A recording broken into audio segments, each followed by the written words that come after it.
everyone, it's Christine from the Art Studio.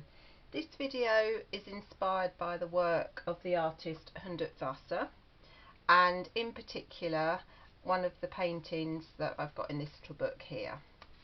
I've done lots of lessons in the past based on his work, and children really enjoy looking at his work, mainly because of the bright colours and his use of circles and shapes.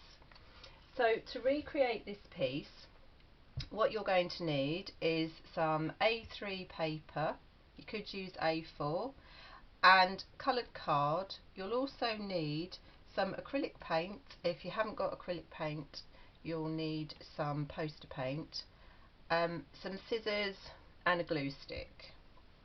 So to begin with, we're going to paint the background. So as you can see the piece in front of me, it's different shades of green in the background. You could have, of course, used blues or pinks, reds, whatever colours you want, but you do need to have a variation in tone. So when I did this background here, I've used these Liquitex greens. So I really like Liquitex as a make. They have really good coverage and vibrant colours. And to begin with, we're going to paint the background. So if I just show you, so on your paper, I'm going to paint this on dry. I'm not going to put any water with it. You just need to start off by putting your greens, your shades of greens, into either a paint palette or a plate or a bit of plastic, whatever you've got, just to start you off. So I'm just going to put 3 shades just to show you at first what I'm going to do, and then starting at the top of your page, start with the darkest colour first. So as I say, I'm not using any water, I'm just painting this on neat. So when you start, you just need to make sure that you're painting backwards and forwards, so your brush strokes are going in one direction. It's always good to encourage children to do this because you get an even finish, and try and sort of get them not to overload their paintbrush too much, so they've got a bit more control over the paint. And then gradually start to work down the page. So started at the top, as you can see, where I'm not using any water, the paint's sort of spreading quite nicely, but we're not getting much, it's not going down as nice as it would because it's going on dry. So then after you've done the top bit, just move down with the next shade, and you can slightly overlap the darker shade. As you can see, I'm just kind of going backwards and forwards and moving the paintbrush up into that darker shade. But what we're aiming to do here is get a graduation of tone, which I think you can see is happening. For the purposes of the video, I'm not being too precise here, but you would need to kind of go to the end of the paper, so you need to cover the whole page. Okay, so that, I think that's okay.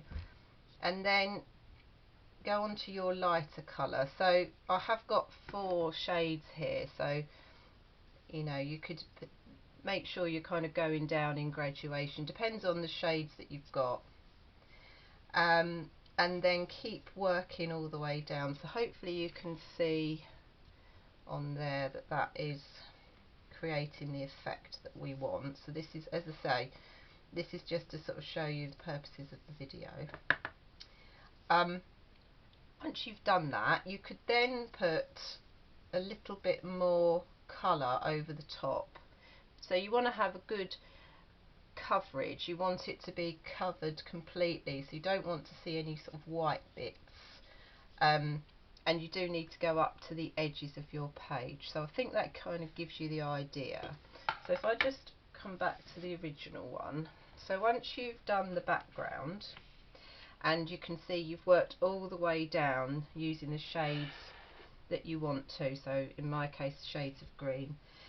Once you've gone all the way to the bottom, then I painted with a separate green, just sort of a suggestion of a hill here. So once I've painted that in and it's all dry, the next thing I did was to cut out a hill shape, and I stuck that down, so that's collaged on. Okay, so once everything's dry, then we move on to the tree. Now, to create the tree, I've used book pages. So I've got an old book that I was getting rid of, and I've just ripped a few pages out. Now, you could do that, or you could use newspaper. Obviously, it's important to say to children that, you know, they can't cut up their sort of favourite books and what have you. It needs to be something that they were perhaps going to get rid of. And these pages are just words, there's no pictures on here, because I want the emphasis just to be on the words and the tree itself. So that was the next stage. So when you're cutting out your sort of tree shapes, what I've done is I've just cut out just sort of rectangular shapes, and then I've collaged them on. So I haven't been too particular with this, and I haven't drawn out any particular shape. So I've literally just cut a shape, as you can see, and then I've started to stick them down. So on here I've got smaller pieces overlapping just to create the tree itself. Once you've done that and you've moved up however many branches you want to do, so again I've done lots of thinner pieces to show you these little branches, so you can sort of stick those on. So you can add more or you can have less on there, and they're all just stuck down with a glue stick. Okay, so you get the idea. So just with a glue stick, just stuck onto the background there. Once you've stuck your tree down and all the branches, the next thing is to create these circles. Now these are just cut out from coloured card or coloured paper. Again, I haven't drawn round them, I've just cut them out just freehand, and this is really good practice for children to do. So it helps them sort of coordinate cutting shapes, circles and things like that. So literally just circles. Again, they're not particularly even, but that was the effect. I didn't want them necessarily to be really uniform and even. And then you just stick them down wherever you want them to be on the tree. You can see that I've got 3 or 4 different shades stuck on the circles. Obviously they're varying in size, they're getting smaller. When you come to do the small ones, children might need a bit of a hand doing that. And you can put as many or as less on there as you like. So I've probably got room, I could put a few more on here if I wanted to. Once you've done that, the last thing to do is to make these little flowers. Again, you can have different colours, as many or as less as you like. You start off by I've used a lighter green just to cut the stems, so just a little slither of paper. This is actually coloured paper, not card. This is card, but this here is paper. This is paper as well. And just cut that a bit thinner. And then I've just sort of stuck them down, so they're coming out of the hill part here. Okay, so I've got space. I could probably put another one here if I wanted to. And then once you've done that, I've just cut a small little disc for the head of the flower. Again, it could be any colour.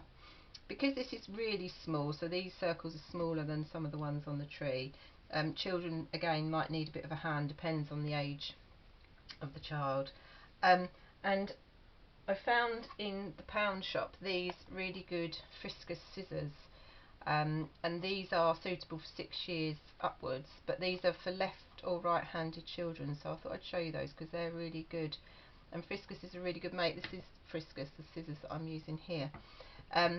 But these are useful to find left and right handed scissors for children. So again, they may need a bit of a hand when they're doing these little tiny pieces here. And once that's all stuck in place, that's the piece finished. The other thing I wanted to mention was, in this particular book here, there's lots of little, and it might just be, I think it's just where it's been published, but there's lots of sort of holographic silver, blues, greens in the work that you're looking at, and I thought it might be quite nice to put something, if you've got sort of holographic paper or shiny paper, because children from experience sort of like silver and gold and glitter and things like that. So you could, if you've got any, put some holographic paper onto the circles, cut some more circles. So I've got this sort of leftover wrapping paper which might work quite well, so I'll put this on here and then I'll upload a photograph of it and put it onto the Instagram page. Okay, so I hope you've enjoyed this video. Please like and subscribe if you have, and please add any comments. Thanks for watching.